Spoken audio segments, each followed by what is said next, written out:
Ok, Parashat Hashavua, Parashat Emor. Alors avant toute chose, ce shiur il est offert pour la Refoua Shelema de Sarah Bat Atou, pour la Refoua Shelema également de Shlomo Ben Rachel et Leilou Nishmat Mesouda Bat Gemra.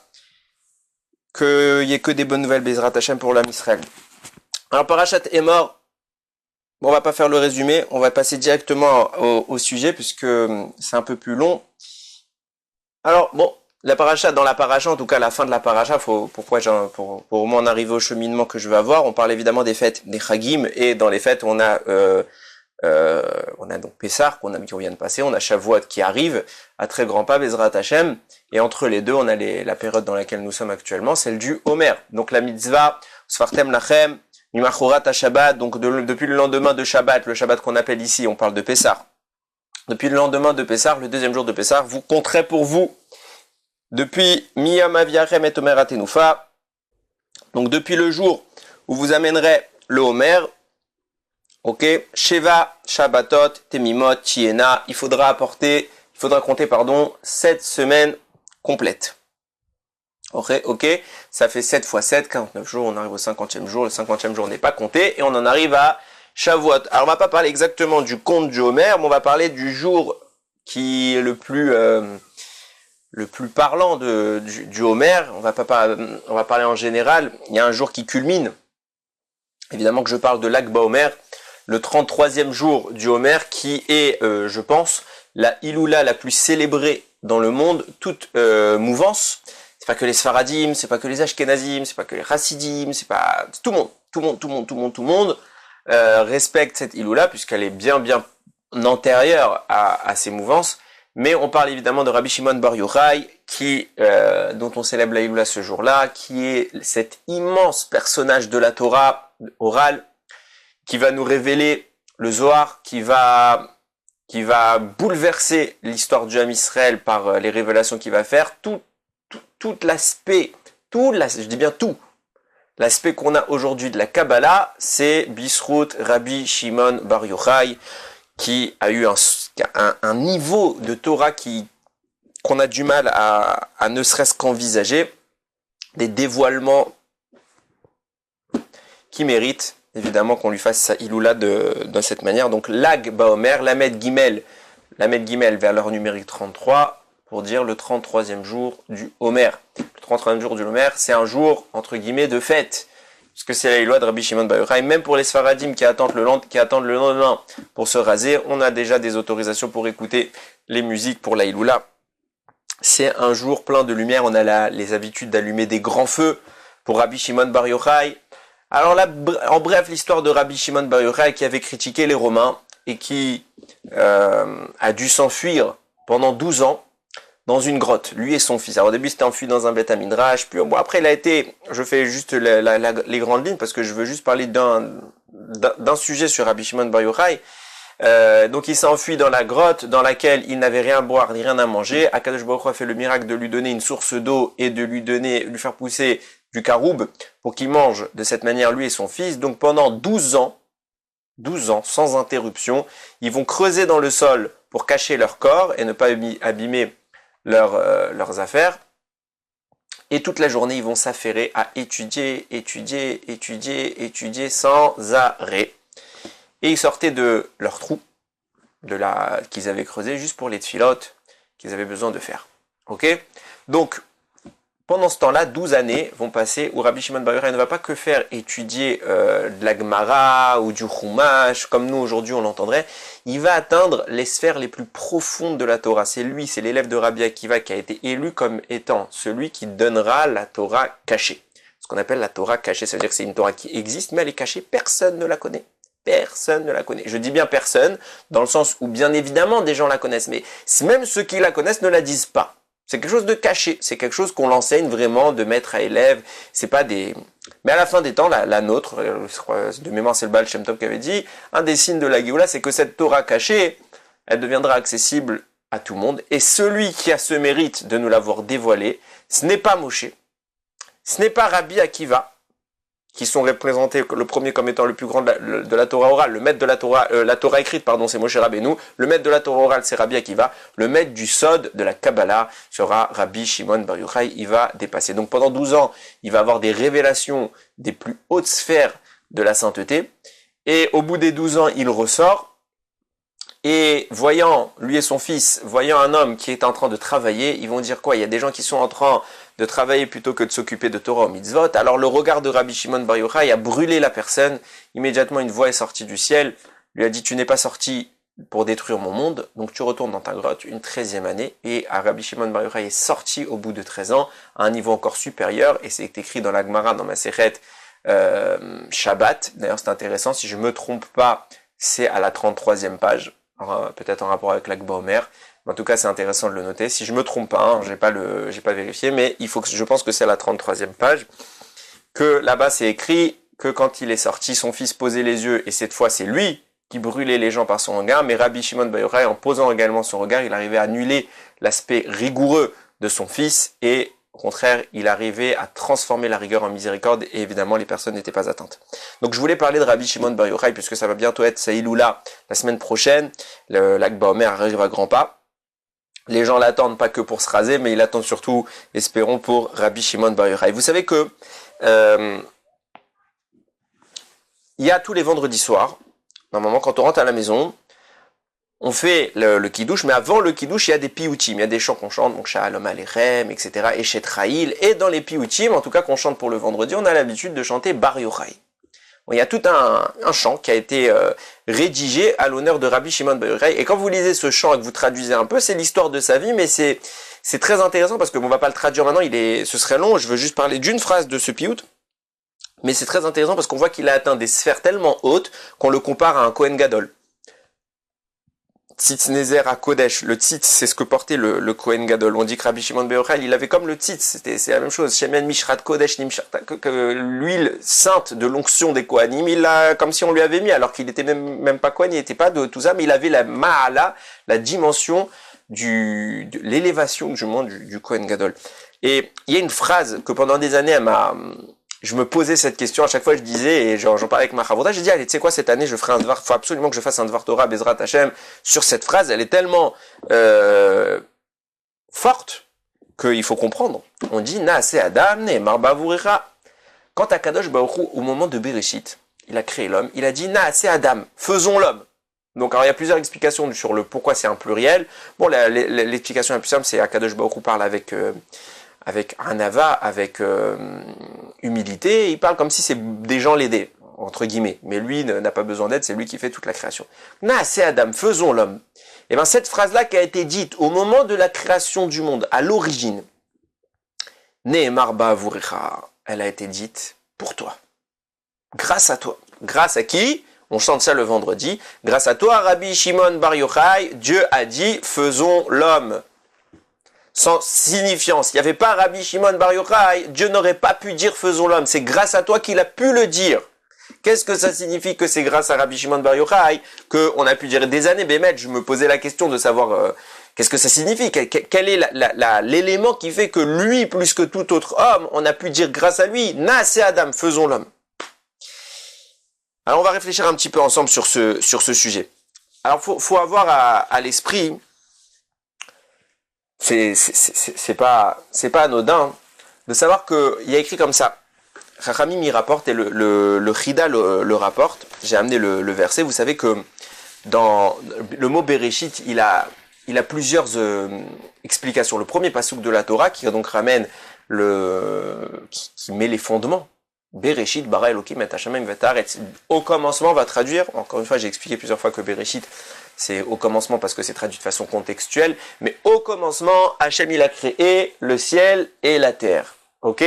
Nous disent les Chachamim, donc c'est le Chida qui rapporte ça, qu'en réalité, Rabbi Shimon Bar Yochai, il faut savoir que sa Neshama était à côté d'Akadosh Baruch Hu depuis le commencement du monde. Et il amène une preuve de ça. Ça veut dire qu'au moment où Akadosh Baruch Hu parle de Bereshit, c'est parce qu'il y a à côté de lui la Neshama de Rabbi Shimon Bar Yochai. C'est-à-dire que c'est une Neshama qui est au tout début. Et Chachamim nous disent, Bereshit, ça veut dire quoi? Ça veut dire pour Réchit. Qu'est-ce qui est Réchit? Il y a plusieurs définitions de Réchit, mais en tout cas, c'est pour la Torah. Et Rabbi Shimon Bar Yochai qui met maintenant cette Neshama, on va voir que c'est cette dimension de la Torah de Rabbi Shimon Bar Yochai qui fait que Bereshit a pu exister. Que pour la Torah de quoi? De Rabbi Shimon Bar Yochai. Alors, Bara Elokim et Hashamayim ve et Haaretz. Et plus, donc Dieu créa le ciel et la terre. Et plus précisément, c'est insinué dans les lettres de Bereshit. Bereshit, donc c'est Bet, Resh, Aleph, Shin, Yud, Tav. Ok? C'est des initiales en réalité qui forment, quand vous mettez ces initiales, il nous rapporte ici le Rida, Or Torah Rabbi Shimon Bar Yochai, la lumière de la Torah de Rabbi Shimon Bar Yochai. Le mot Bereshit vient te parler de quoi comme Torah? De la Torah de Rabbi Shimon Bar Yochai. Par la Torah, et peut-être même pour la Torah de Rabbi Shimon Bar Yochai, Bara Elokim et Hashamayim ve et Haaretz. Dieu il a créé le ciel et la terre. Pour ça, Naaseh Adam, pour toi. Bereshit, pour toi. Pour Rabbi Shimon Bar Yochai. Déjà, juste avant même d'entamer le développement qu'on va essayer de donner maintenant, on voit déjà qu'on parle de quelque chose de très très très spécial. Il est là au début de l'histoire. Au tout début, c'est de lui qu'on parle. Bereshit, parce que Rabbi Shimon Bar Yochai va faire quelque chose de tellement grand, de tellement immense, qui va justifier ce qu'il va faire Rabbi Shimon Bar Yochai. Ça va justifier que Dieu crée toute la création du monde. Juste bisruto. Juste pour lui. De quoi on parle? Parce qu'il va donner la Torah cachée, la Kabbalah. Et alors? J'ai envie de vous dire, et alors? Il va donner la Kabbalah. Moshe Rabbeinu, il a donné la Torah écrite. Et alors, s'il n'y avait pas eu la Torah écrite, il n'y avait pas la Kabbalah. Rabbi Akiva, il va donner la Torah orale. Et s'il n'y avait pas eu la Torah orale, il n'y a pas non plus de Kabbalah. Alors, pourquoi? Quel est l'enjeu de Rabbi Shimon Bar Yochai? Pourquoi lui, quand on lui dit, tu vas nous donner la Torah cachée, ça vaut tout l'or du monde. Et grâce à ça, le monde peut être créé. J'ai envie de te dire, c'est comme une condition sine qua non. S'il n'y avait pas eu ça, pas de monde. Pas de Torah, rien, ça vaut pas le coup. De quoi on parle? Déjà, avant d'aller plus loin, Khamim, ils disent, je l'ai lu récemment encore, je crois que même le Harizal, il disait ça. Ça n'a rien à voir, la Torah, je vais dire Kabbalah directement, ok? Ça n'a rien à voir la Kabbalah avec tout le reste de la Torah. La Torah, c'est quelque chose d'immense. C'est merveilleux. C'est le plus grand srout qui puisse exister. Mais quand on parle de Torah en général, il y a toutes les compartimentations. Le plus haut niveau, la Kabbalah, il efface, je n'ai pas envie de dire il efface, c'est pas le bon mot, mais il transcende tous les autres niveaux de la Torah, à tel point qu'il a à lui tout seul plus de valeur que tous les autres. C'est écrit comme ça, juste pour donner une idée de ce dont on parle. Vous avez vu, on a passé Ta'anit Bechorot, donc le jeûne des premiers-nés. C'est écrit dans le jeûne des premiers-nés, aujourd'hui on a tous l'habitude d'annuler le jeûne des premiers-nés par un sioum. Ok, si vous regardez la halakha, il rapporte comme ça dans Yalkut Yosef, il dit, si maintenant quelqu'un il a étudié une Gemara entière, il peut faire un sioum, et grâce à ça il annule le jeûne des premiers-nés de toutes les personnes qui vont y assister. Mais s'il a juste lu la Gemara, sans comprendre un mot, il a lu comme une histoire, où il sait même pas traduire ce qu'il a lu, il sait pas traduire, il a lu comme Tehilim. Voilà, il lit Tehilim. Est-ce que ça a la valeur de quelqu'un qui a étudié la Gemara qui annule le jeûne des premiers? Il dit non. Il dit par contre, celui qui prend un livre du Zohar, qui lit sans rien comprendre, il comprend rien, c'est une chanson pour lui, c'est une langue étrangère, ça n'a pas de sens. Il lit ça, et qui finit le livre, il peut faire un sioum sur ça et annuler le jeûne des premiers-nés. Tellement la Kabbalah, elle dépasse tout.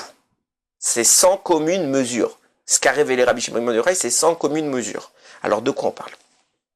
Avec la lumière de Rabbi Shimon Bar Yochai, ou pour la lumière de Rabbi Shimon Bar Yochai, Kadosh Baruch Hu, il a créé le monde. Alors c'est écrit comme ça, dans le Yerushalmi, dans le traité Ta'anit, là-bas, la Gemara rapporte, c'est Rabbi Shmuel, je lis, Rabbi Shmuel Bar Nachman, qui a dit au nom de Rabbi Yonatan. Il faut savoir que les tables, elles se répartissent en trois, vous imaginez la table, ok, on donne les mesures là-bas, et il dit, il y a trois niveaux. Akadosh Baruch Hu et Moshe la tiennent ensemble. En bas, Moshe tient. Au milieu, c'est vide. Et Akadosh Baruch Hu tient la partie supérieure. Et ils tiennent ensemble comme ça. Donc Dieu tient par en haut, Moshe tient par en bas. Et comme il y a eu malheureusement le veau d'or, Akadosh Baruch Hu il a commencé un peu à tirer sur les tables pour dire, ah bah non, il y a le veau d'or, je récupère mes tables. Et Moshe, il a tiré aussi vers le bas, il a dit non, moi je les garde. Et Akadosh Baruch Hu, il a entre guillemets laissé gagner Moshe. Et c'est lui qui a récupéré les tables. Et Chachamim me disent pourquoi les tables elles sont réparties en trois parties dans cette explication-là. La partie du bas, donc le tiers inférieur, le tiers du milieu qui est vide et le tiers supérieur qui est tenu par Akadosh Baruch Hu. Réponse, il dit la partie du bas, c'est Torah chez Birtav, c'est la Torah écrite. La partie du milieu, c'est la Torah orale. Et la partie d'en haut, c'est les secrets de la Torah qui sont immédiatement afférents avec Akadosh Baruch Hu. Avec Akadosh, c'est vraiment la définition. On commence à rentrer dans la sphère du divin.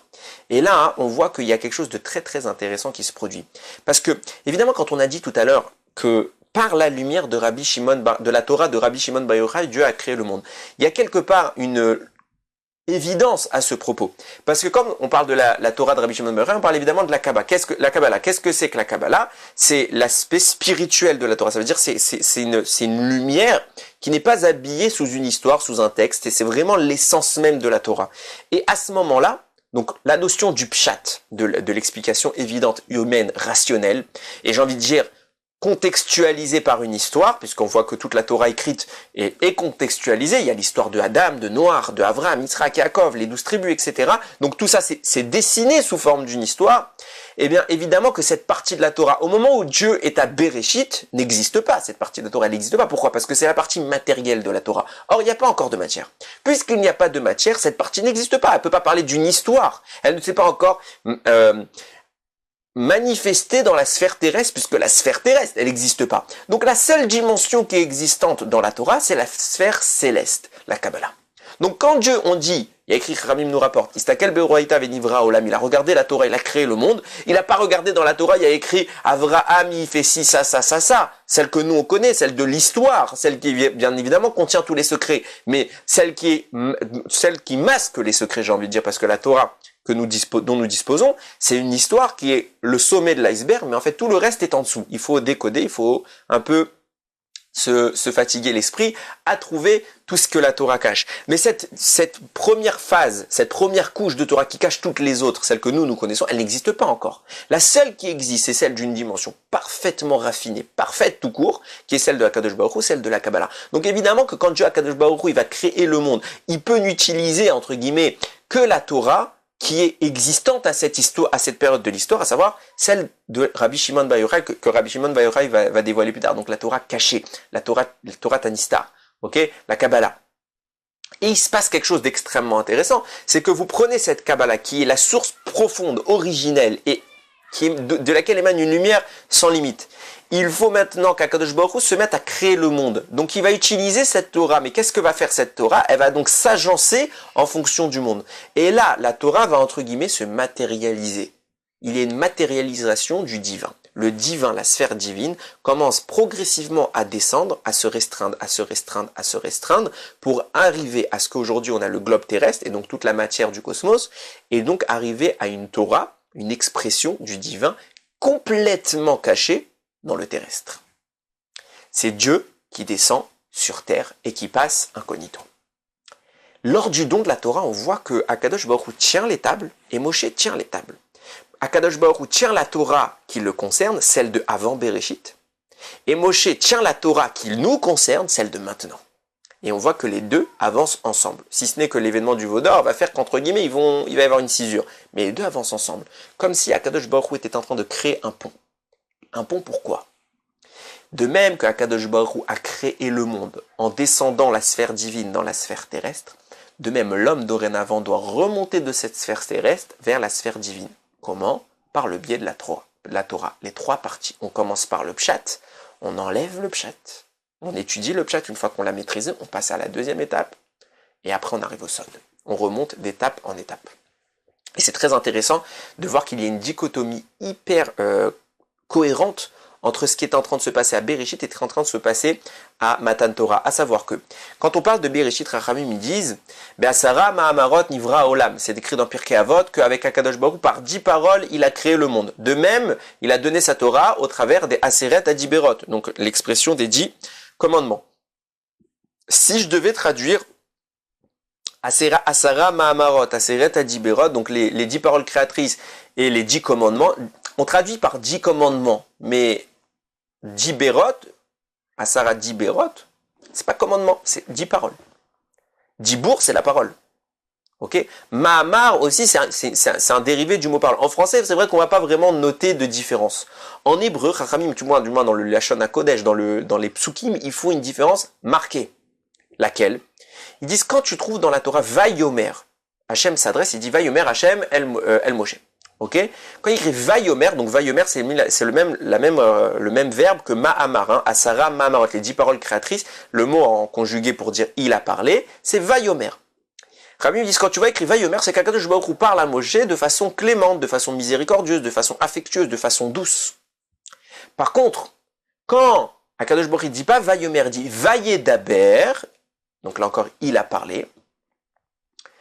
Là, Vayedaber, c'est le même lachon que Aseret a dit Berot, les 10 commandements. Vayedaber, c'est milachon caché. C'est un langage dur. Akadosh Baruch Hu exprime la rigueur. Il est strict avec l'Olam Israël. C'est que généralement, il est énervé quelque part, et donc ça connote toujours la rigueur. Donc c'est intéressant de voir que les 10 paroles créatrices sont marquées par la miséricorde, tandis que les 10 paroles des 10 commandements sont marquées par la rigueur. Pourquoi? Pourquoi il y a une différence entre les deux contraires? On devrait être très heureux, quelque part, au Kadosh Baruch Hu qui crée le monde, il commence à donner les règles, donc il devrait être très rigoureux. Et d'un autre côté, quand enfin il récompense le Ham Israël, qui est le peuple qui va recevoir cette Torah, qui est le seul qui accepte, il devrait être au contraire très clément. Enfin, un peuple, je suis heureux, je trouve, c'est comme si vous parliez maintenant le jour du mariage avec votre femme. Quand vous faites un shidour, au début, vous avez les idées assez construites, vous dites, voilà, moi je veux telle et telle chose, donc on est assez strict sur ce qu'on veut, on a les prérequis, donc la création du monde, Dieu met en place ce qui l'intéresse, donc il devrait être très strict. Et par contre, une fois que maintenant, on est le jour même du mariage, on va pas dire, attention, ça doit se passer comme ça. Donc, ça y est, tout ça, c'est fini. La rigueur, on en a discuté, on a mis les choses en place. Maintenant, on devrait parler au contraire, avec affection, avec joie, etc. Et on voit que pour la création du monde et les 10 commandements, c'est exactement l'inverse qui se passe. Pourquoi? Parce qu'en réalité, on parle du point de vue humain.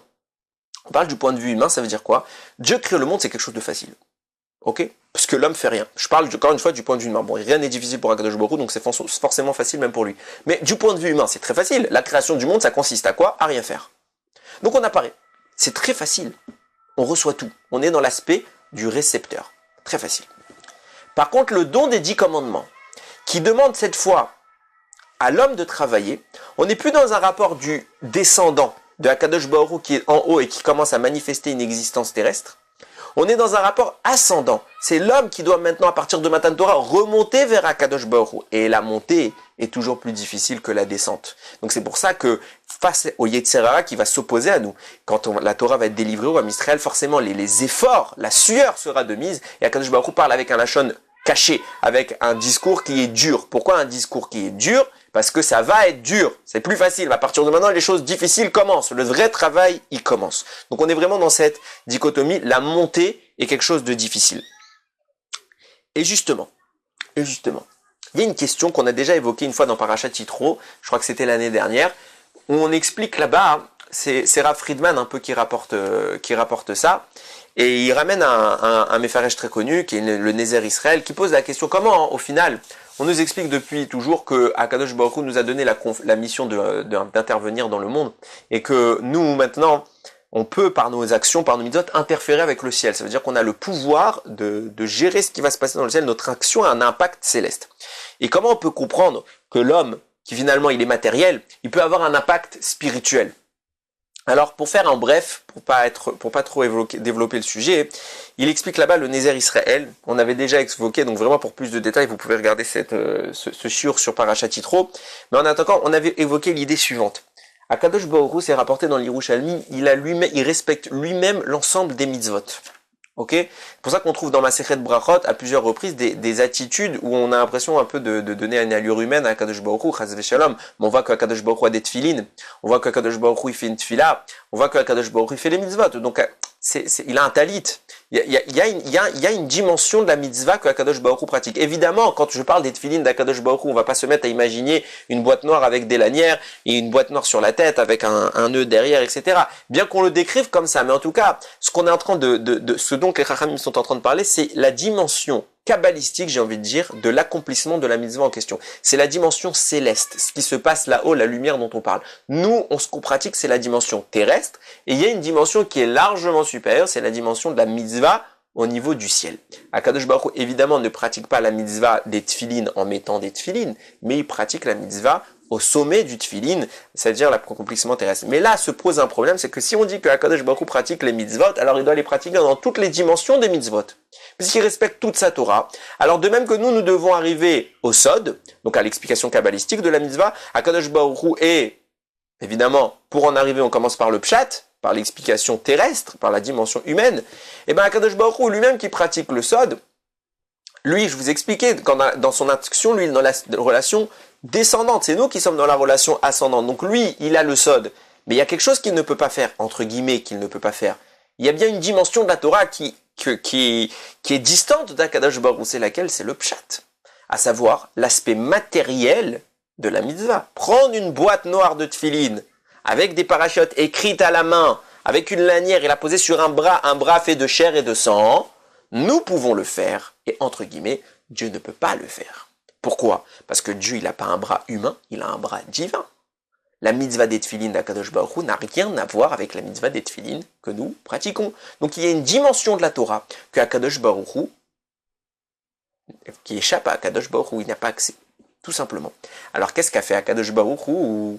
Il nous a créés, nous. Pourquoi? Pour être lui. Ça veut dire quoi pour être lui? Pour être son chaliar, son émissaire. On a une halakha. Si je nomme un chaliar pour faire quelque chose à ma place, c'est comme si c'était moi qui l'avais fait. L'exemple, c'est le mariage. Si par exemple, j'envoie quelqu'un pour me marier, pour donner la bague de mariage à quelqu'un, ça marche. J'ai le droit. J'ai tout à fait le droit, ça marche si toutes les halakhot sont respectées. Ça marche, c'est comme si c'était moi qui avais donné la bague, je suis marié. Je suis tout à fait, par exemple, même la tzedaka, je ne peux pas me déplacer pour aller donner la tzedaka à quelqu'un, ou de façon plus générale, milut rasadim, la bonté. Donc je voudrais que donner à manger à un pauvre, donc je vais préparer un repas, mais je ne peux pas me déplacer, pour X raisons, je ne peux pas me déplacer, donc j'envoie quelqu'un qui peut lui amener.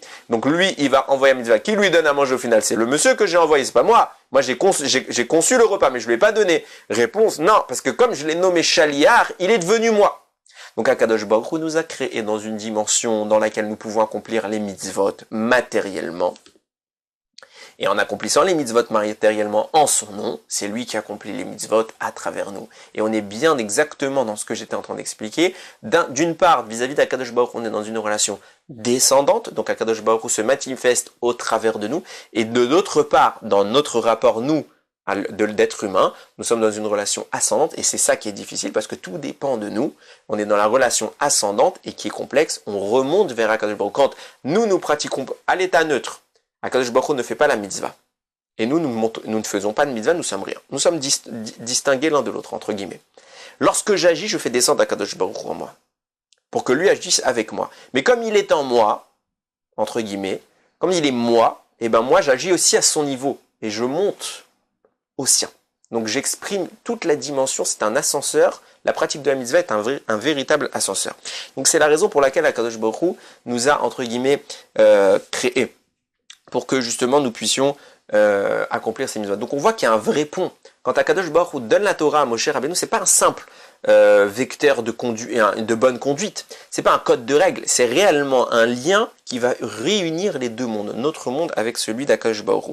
Et c'est là que va apparaître, au moment où Moshe Rabbeinu va aller récupérer cette Torah, va apparaître un grand débat dans le ciel avec les malachim. Ce débat il est très connu puisque il est rapporté dans Masechet Shabbat. Là-bas, les malachim vont dire « Hors de question, on ne laisse pas un homme récupérer la Torah. » Pourquoi nous ne laisserions pas un homme récupérer la Torah? Tout simplement parce qu'on la veut pour nous. Nous, les malachim, voulons la Torah. Et juste le fait d'affirmer ça, déjà, ça me pose un problème.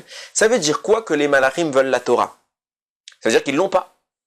On est bien d'accord. Si les malachim la veulent, c'est que Akadosh Baruch Hu ne le leur a pas donné. Donc ils n'ont pas accès à la Torah. Or, on voit plusieurs fois qu'il y a des dévoilements des malachim, qu'il y a des hommes qui ont parlé avec des malachim, des grands de la Torah, qui parlaient avec des anges et qui leur dévoilaient des informations toraïques. Donc ils connaissent la Torah. Qu'est-ce qu'ils veulent maintenant? Soit ils n'ont pas la Torah et ils la veulent, je comprends. Mais si c'est ça, ça veut dire qu'ils ne connaissent pas du tout la Torah et qu'ils peuvent rien nous dévoiler, ils ne connaissent strictement rien. Ce qui est faux. Donc deuxième option, je suis amené à dire qu'ils connaissent la Torah. Alors qu'est-ce qu'ils veulent puisqu'ils ont déjà la Torah? Et là-bas, le texte nous rapporte, qu'est-ce que Moshe Rabbeinu a fait? Alors qu'Akadosh Baruch Hu lui a dit, réponds-leur, puisqu'ils veulent garder la Torah, argumente et prouve que tu dois récupérer la Torah. Et Moshe leur a dit, ok, vous voulez quoi? Vous voulez faire Kibud Av Va'em? Vous voulez respecter vos parents, mais vous n'avez pas de parents. Vous voulez ne pas tuer, mais vous pouvez pas tuer. Vous voulez ne pas voler, mais vous avez rien à voler. Donc vous n'avez pas la Torah, de quoi vous me parlez? L'argument, il est évident. On est d'accord. Mais bon, il est simple. Il est très simple. Qu'est-ce que ça signifie cette histoire? Vous n'avez pas la Torah, évidemment, on a compris. Même moi, j'ai pas besoin d'être Moshe pour sortir ça. Qu'est-ce que Moshe il a vraiment donné comme argument et quel était vraiment le débat? Et là-bas, la Chachamim il rapporte, c'est le Smichat Chachamim que Friedman il rapporte. qu'il dit là-bas, hein, il y a un endroit dans le ciel qui s'appelle Marom, donc les cieux élevés, et que même les malachim, ils n'ont pas accès. Et c'est là-bas qu'étaient rangés les louchotes. Ils étaient littéralement cachés là-bas. Et les malachim rêvent d'y aller. Donc on voit tout de suite. Les malachim n'ont pas la Torah. Alors qu'est-ce qu'ils ont? Ils ont une partie de la Torah. Ils ont une dimension de la Torah, mais pas la plus haute. Pas la plus haute. Et qu'est-ce qu'ils veulent d'eux? C'est cette haute Torah. Cette très très haute Torah. Ils ont une dimension kabbalistique, pas matérielle, on voit bien, mais ils veulent encore un niveau encore plus haut, celle qui est sans limite. C'est ça qu'ils veulent. Et Moshe Rabbeinu vient et leur dit, pas du tout, vous pouvez pas, parce que vous pouvez pas, vous n'avez pas de bras pour mettre des tefilines. Vous n'avez pas de pièces pour donner la tzedaka. Mais très bien, Moshe Rabbeinu, on est d'accord, on est d'accord. Toi, tu es en train de me donner quoi comme argument? Tu es en train de me définir la Torah matérielle, on n'en veut pas. Ça ne nous concerne pas, t'as raison, on n'en veut absolument pas de cette Torah matérielle. Donne-nous la Torah, regarde, prends la Torah matérielle, celle qui te concerne, et garde-nous à nous la Torah spirituelle, celle qui nous concerne, l'explication profonde, cachée, ésotérique, etc., etc. On sera très content. Et comme Moshe Rabbeinu leur dit, mais vous n'avez pas de bras pour mettre les tefilines, ils disent, ah oui, c'est vrai, donc ok, prends tout. Et ils acceptent, et ils lui donnent des cadeaux, c'est écrit là-bas, ils ont tous fait un cadeau. Quand tu me parles, ils n'ont pas demandé ta Torah, ils n'en veulent pas de ta Torah, ils veulent une autre Torah. Alors quel a été là-bas l'argument? Qu'est-ce qui s'est passé fondamentalement pour que les malachim ils acceptent le changement d'avis? Eh bien justement, en réalité ce qu'ils n'avaient pas accès, c'est encore un niveau supérieur de la Torah. Et quand ce qu'on est en train d'expliquer, ils avaient certes des dévoilements, même kabbalistiques, mais basiques, mais ils n'avaient pas, enfin basiques, peut-être beaucoup plus grand que tout ce que je peux envisager, mais en tout cas, ils n'avaient pas tout. Ils n'avaient pas l'accès à tout. Et ils voulaient l'accès à tout. Et Moshe Rabbeinu leur dit, mais vous n'avez pas vu comment la Torah va marcher? Et c'est Hachem qui tient par en haut et nous qui tenons par en bas. Pourquoi? Parce que Akadosh Baruch Hu a créé le monde uniquement pour que nous fassions la Torah pour lui.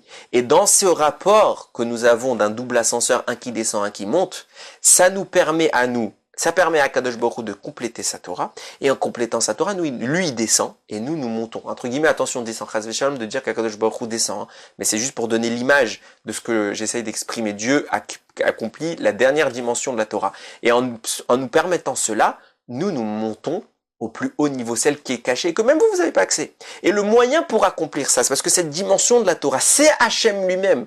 C'est la dimension profonde du divin. Le seul moyen d'accomplir cette Torah, c'est d'être le divin. Ça veut dire qu'il y a littéralement un rapport qui se crée entre nous et Akadosh Baruch Hu qui fait que nous sommes les émissaires d'Akadosh Baruch Hu et nous agissons comme si nous étions lui. Nous serions comme Dieu. Et le seul individu qui peut se revendiquer de cette Torah que même les malachim n'ont pas encore accès, même qu'ils ont accès à la Kabbalah, des notions très profondes, mais encore un niveau encore plus haut, cette dimension qui était cachée dans un endroit très élevé, que même les malachim ils n'arrivaient pas à rentrer, Akadosh Baruch Hu ne les laisse pas rentrer. Cette dimension-là, le seul qui a accès, c'est Akadosh Baruch Hu.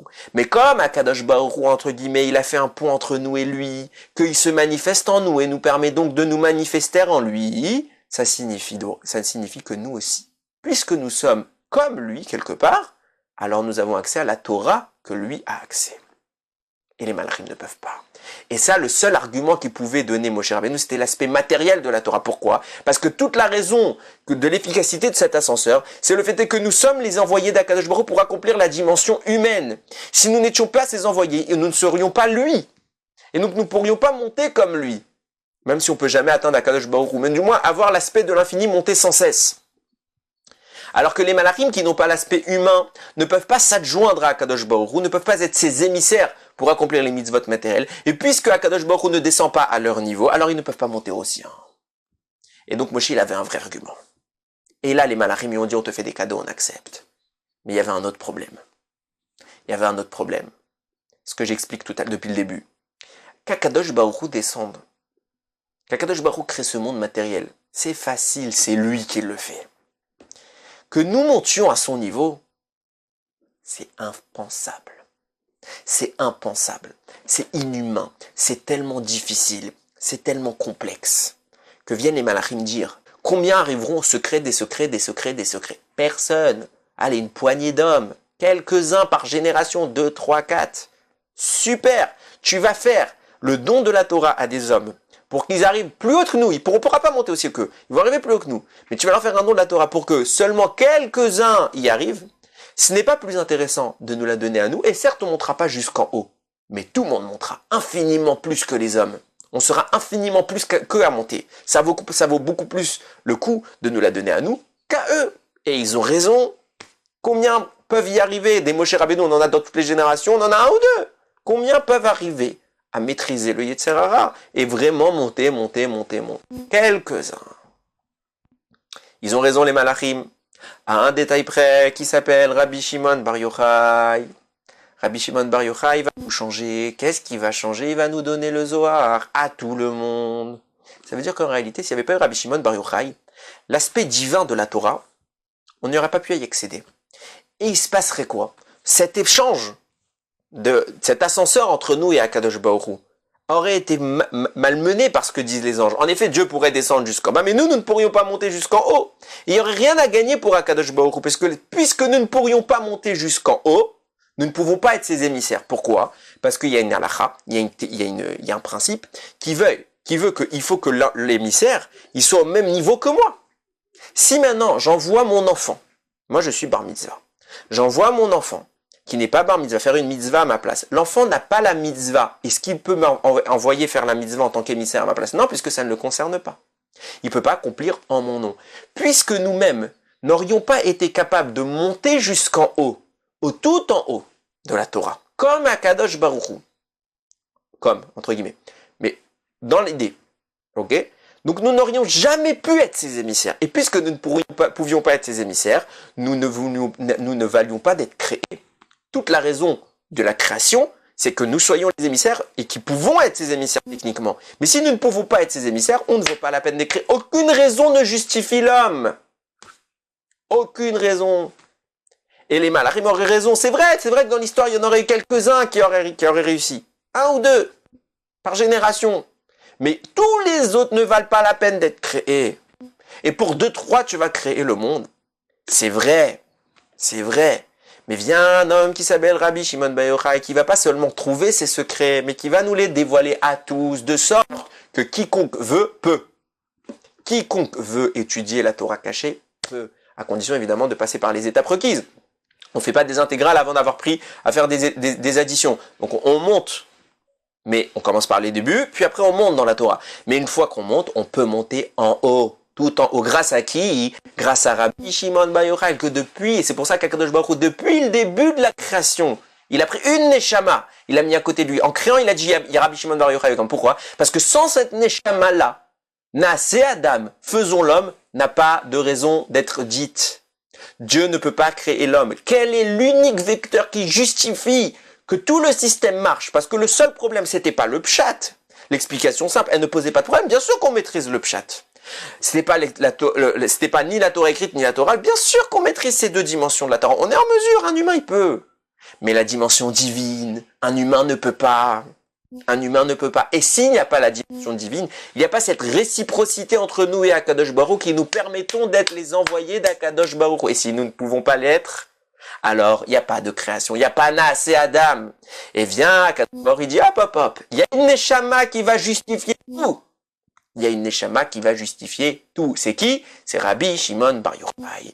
Bereshit, Oro Shel, Oro Torah Rabbi Shimon Bar Yochai.